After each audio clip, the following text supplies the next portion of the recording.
Hello friends, welcome back to the channel. Today we'll be covering another SpaceX Falcon 9 launch. This is going to be their final launch of the year. This is the NROL-108 mission from the Launch Complex 39A at the Kennedy Space Center out of Florida. But before that, we have some spectacular new footage from SpaceX of their recent SN8 launch from a different perspective from their cameras on the ground. Here we're seeing the transition from vertical to horizontal. This is right after they turned off the third engine. The SN8 right now falling horizontally. And at this point, it's going to do the swivel, swing around, and reignite all three engines for a soft touchdown. This is called the flip maneuver. And there's some spectacular footage from ground camera. You can actually see the entire spaceship swing around, the reignition of the engines. It looks like only two engines ignited, and possibly one of them failed at the last second.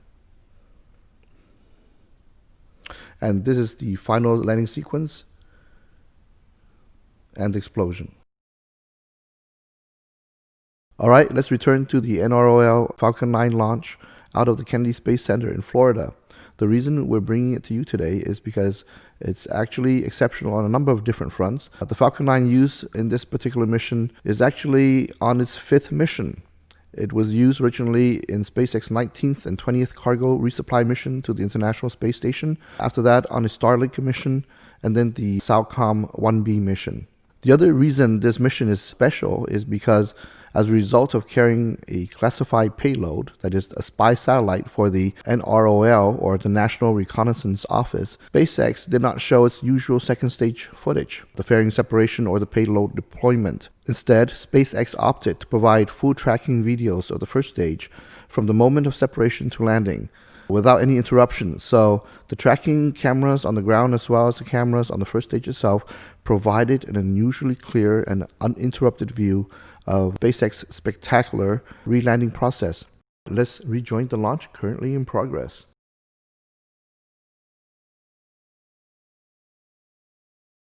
The vehicle is currently entering max Q, where the vehicle enters the maximum aerodynamic pressure.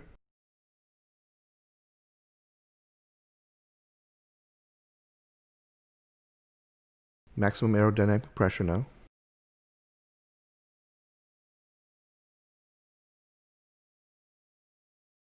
The main engine cutoff is coming up in about a minute.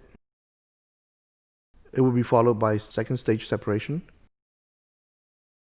to be followed by the boost back burn of the first stage.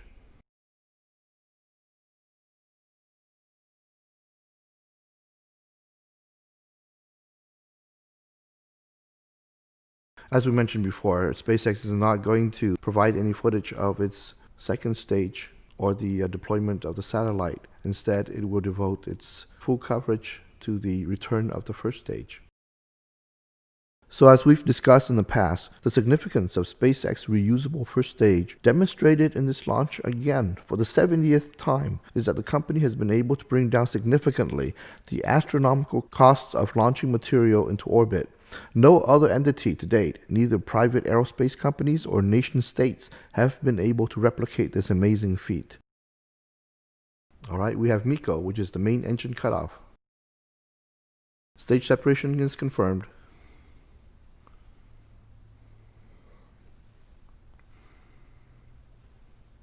And there you see on the right, the first stage turning around and boosting back towards the launch center. Spectacular footage, while the second stage continues to move on. The tracking camera now is on the first stage. The fairing separation on the second stage has been confirmed. SN8 and Starship, of which we've just seen the latest test flight, is the next step. SpaceX wants to be able to completely reuse both the first and the second stage. The SN8 is the prototype of that reusable second stage. SpaceX is literally that close to the conquest of space and Elon Musk's dream of settling Mars. They have shown that they are willing to experiment and reiterate and sequentially improve their rockets until the impossible becomes commonplace.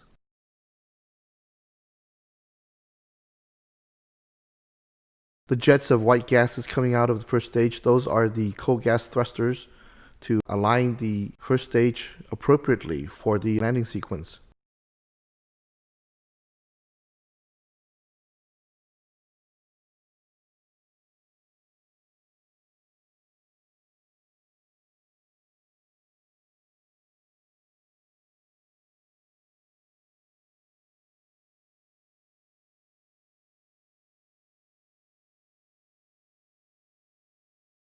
Both of these views are of the first stage. The left is a view of the first stage looking from the top down. You see the grid fins deployed. On the right is the view from the ground tracking cameras.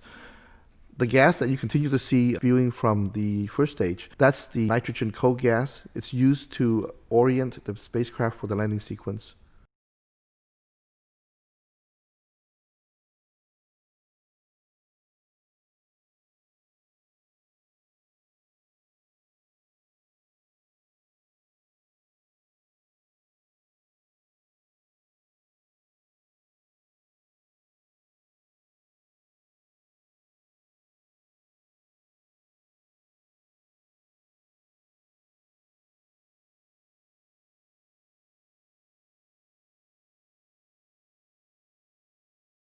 SpaceX has commented in the past that they do prefer landing on land as opposed to on the recovery ships in the ocean. This is because they have a faster turnaround rate. Their objective ultimately is to turn around the spacecraft for reuse within 24 hours.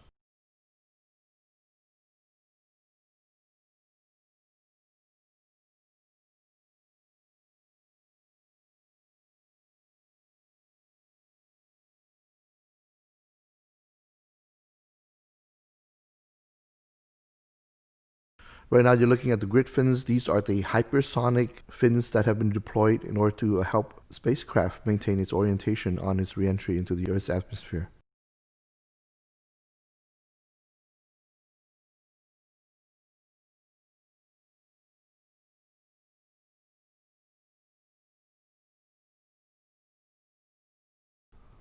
Next up is the entry burn, where 3 engines will reignite to slow down the spacecraft.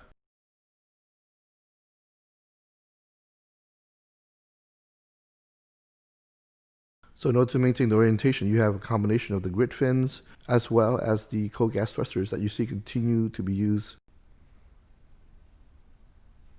About 30 seconds away from that second burn.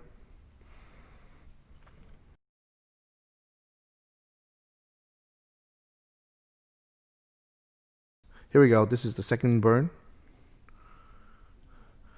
All 3 Merlin engines have been reignited to slow down the spacecraft.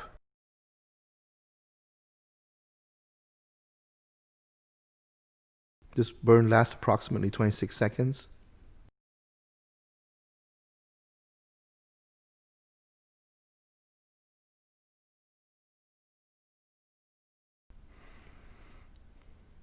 And you have stage 1 entry burn shutdown. There's only one final burn left at the terminal point, where 1 Merlin engine will reignite to finally slow the spacecraft down enough so that it can land vertically.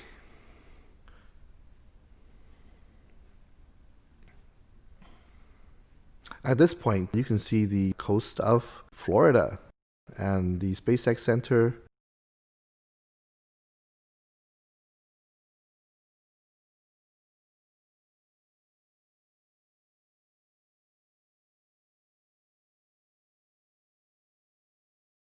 You can see the launch center itself.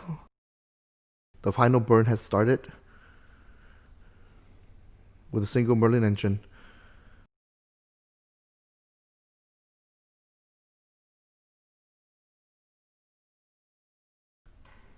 And you can see very clear views of the landing pad. An outstanding view of the first stage landing. So that makes it the 5th time for this particular booster having successfully landed, and the 70th time that SpaceX has been able to recover a Falcon booster from space. Alright, I hope everyone enjoyed that update from SpaceX.